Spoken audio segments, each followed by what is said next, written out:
In this video, I will show you how to get your stories back. I have done something here and I get only one story, or usually I get something that. So I will show you how to make this to get all the top stories more than 4 lines.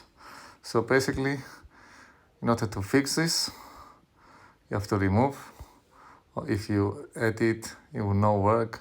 The only way to remove it, and after add it again.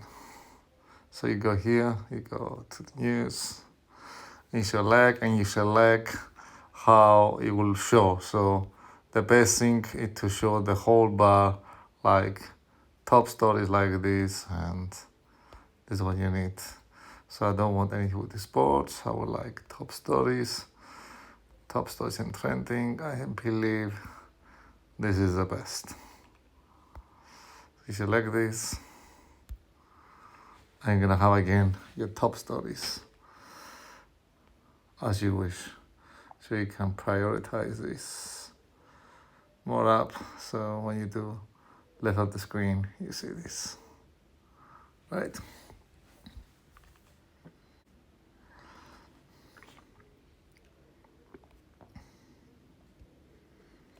So I do like this, up.